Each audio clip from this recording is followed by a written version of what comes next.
Hi there, this is Steve Stine again, and this is another song in my Easy to Play series.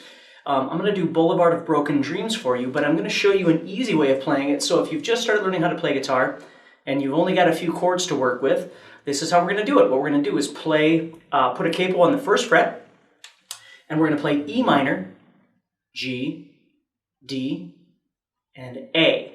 Okay? So you need to make sure that you know those open chords, E minor, and G you could do with 3 fingers or you could do it with 4 fingers, whatever you like to do.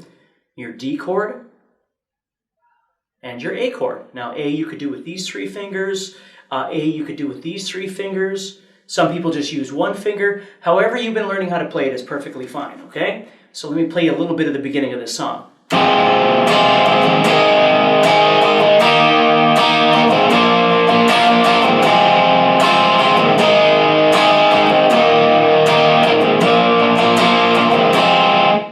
So the beginning of the song, again, remember you have to have this capo on the first fret to be in the same tuning that they're in on the CD.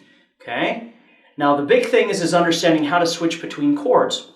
And if you've seen any of my other videos, I talk about this a lot. The big thing is understand that whenever you're practicing your chords, you need to make sure that there's 2 things that are happening. Number one, that you can visualize the chords that you want to play in your head. So if at this point you're watching this video and you don't really know G or you don't really know D or something like that, you need to stop and you need to go back and you need to work on those chords. First thing is being able to see them in your head. Remember, if you can't see it, you can't play it.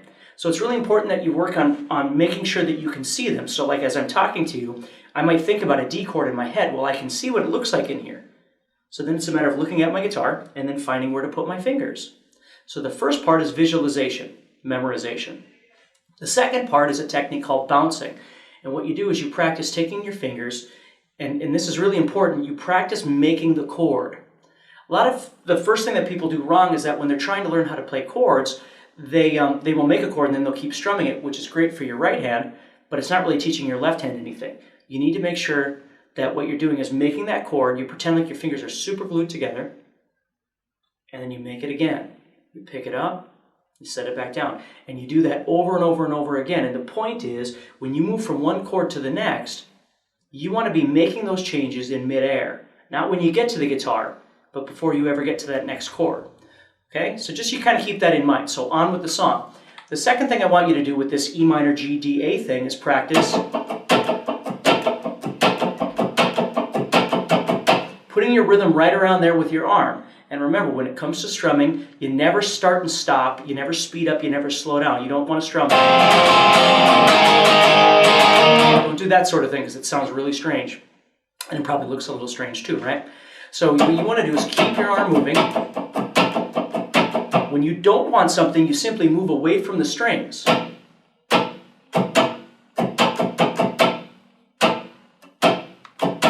Now, the number one question people always have is, well, for any song is, well, what's the strumming pattern? And my answer to most songs is the same thing. There really isn't a strumming pattern. You just try and feel something that kind of matches with what you're trying to play. So let me play for you again. And if you know these chords, you certainly can play along. So E minor, G, D, and A.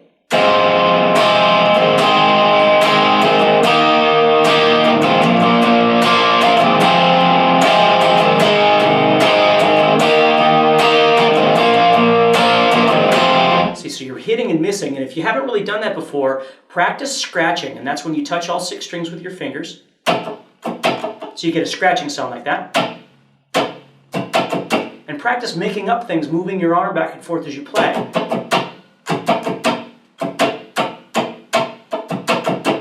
Try and get a feel for the rhythm. Don't think about things as, tas and TTs and, downs and ups. Just try and get a feel for the rhythm. Once you decide where the rhythm should be, instead of hitting everything, try and create space by moving away from the strings. Okay? So, main part of the song, E minor, G, D, A. Practicing the bouncing, everything like that, practicing strumming to the song. And remember, you can play these 2 parts separately. The big thing about learning how to play guitar is understand that you should practice scratching to songs without chords. For 4 straight minutes or however long your song is, practice scratching. Try and keep your rhythm in there all the way to feel what your right hand is actually going to be doing. Then you go back and practice the techniques of chording like I just talked about. And then we start merging these two together. Okay, so how do we do that? Well, if you're new to this whole thing, one thing you could do is just strum once per chord. You might go.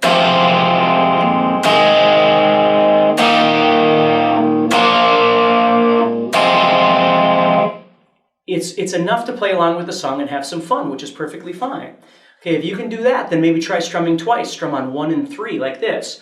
1, 2, 3, 4, 1, 2, 3, 4, 1, 2, 3, 4, 1, 2, 3,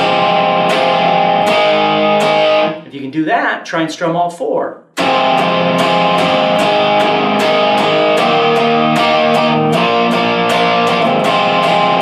Do that, then of course now you're back on the down up thing that I was talking about.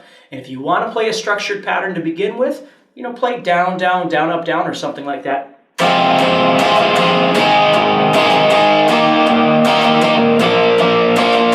It'll sound just fine. The big thing is just don't get locked into doing strumming patterns all the time, because then all your songs will have the exact same strum. And that sounds kind of weird as well, so please don't do that. Try and get comfortable with just making up rhythms. Understand that rhythm should be part of your practice, not just making chords and things, but actually learning how to feel a rhythm when you play.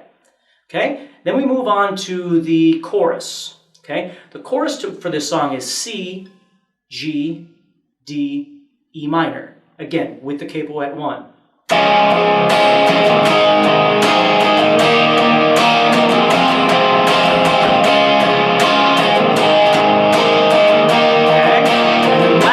Do is you're going to move to the B7 chord. Okay, so the 4th time through, you're going to play C to G to B7. Okay, so here's the whole chorus: C, G, D, E minor, C, G, D, E minor, C, G, D, E minor.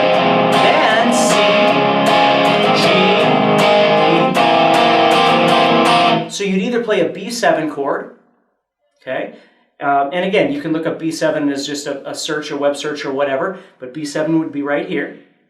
You could play B7 as a power chord if you know that better, okay, now, or play B as a power chord, excuse me, so you could play that if you know that, which would be at the 2nd fret. Now remember, I'm capoed at the 1st fret, so that means I really need to move up 2 frets from the capo, which in reality, I'm actually at the 3rd fret, which is C, but relative to the capo, I'm actually on B. Now, again, if that's confusing, don't even worry about it. Just watch my fingers and play what I'm playing and have some fun.